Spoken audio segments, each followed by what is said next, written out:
Hello everybody, this is Dennis again, wishing all a very happy Memorial Day weekend, the official kind of kickoff to summer, which I've been waiting for because winter and spring here in Saginaw, Michigan were really quite cold, and I'm really glad that summer is here. It's a warm afternoon, overcast and sprinkling.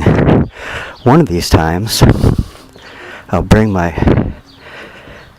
camera with me instead of my MP3 recorder, because I'd like to show you some of the things that I talk about on here. But the thing is, I have a nice phone, but the phone, whenever I take a video on it, no matter which way I hold it, it comes out upside down on when I transfer it to my computer. So for now, I'll be doing it this way. I wanted to thank YouTube. If you remember the last time I told you that a channel here on YouTube had uploaded 195 of my videos to her channel, and YouTube acted quickly upon my copyright infringement requests and took down her channel. And I appreciate the fact that if you're a copyright holder and you produce original content, that YouTube will act in your behalf to take care of the copyright problem. And again, they were really quick in doing it. Well, I'm walking to the drugstore, which is about 5 blocks from my house, to get a bottle of Diet Coke. It is my one addiction. But I'm beginning to wonder how many of my physical problems are a result of Diet Coke and the aspartame in it, because I read an awful lot about the effects of aspartame, and many of the symptoms that I have, in fact most of them, can be accountable to aspartame. And I know I've tried quitting Diet Coke from time to time, but I get really tremendous headaches, sick to my stomach, and other symptoms. And so I guess that might be a pretty clear indication that there is something in there that maybe my body's not agreeing with. And maybe one of these times I should just ride it out and see what happens when it all clears out of my system. If you've had any like problems with aspartame, please put your comments of what's going on with you on my channel here, and I would be really happy to hear from any of you. I'm thinking today about my dad, Frank James Morrison. He was in World War II, and he fought on the front lines in Italy. He came close to losing his life in some extremely dangerous situations several times. But on Memorial Day, I don't give my dad enough credit for things he did in my life, because we had a strained relationship at best.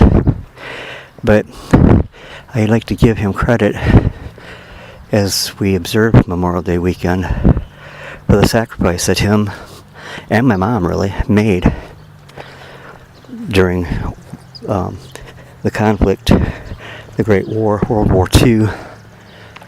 I recall him talking many times about it, and in fact, I had done a video with him. I had a lot of photographs that he took while in Italy.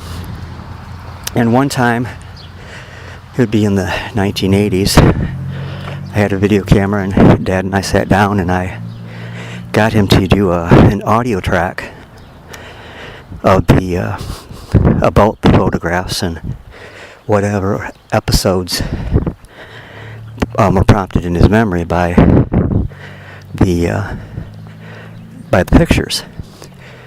And the video turned out quite well, and I wish that I had it to be able to share with you all.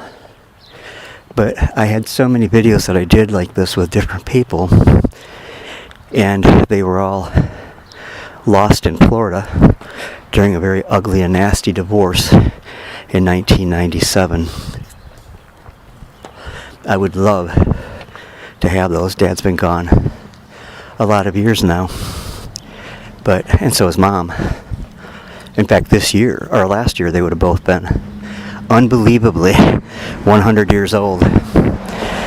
But again, I appreciate not only the sacrifice that they made, but that every soldier who has ever worn the uniform of the United States, and every soldier that has fought under the great flag of the United States of America. I also had two brothers who served in the Vietnam conflict. Well, I was waiting for this car to pass, but it doesn't look like they're going to. I hear the City Symphony playing thunderously in the background of their vehicle. I don't know how they can stand it.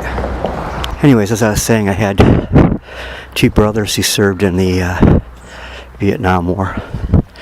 My brother Frank, named after my dad, who lived a charmed life most of his life and pretty much had everything given to him on a silver plate. But he never did go to Vietnam. He was in the Air Force during that time and spent most of it in cushy England.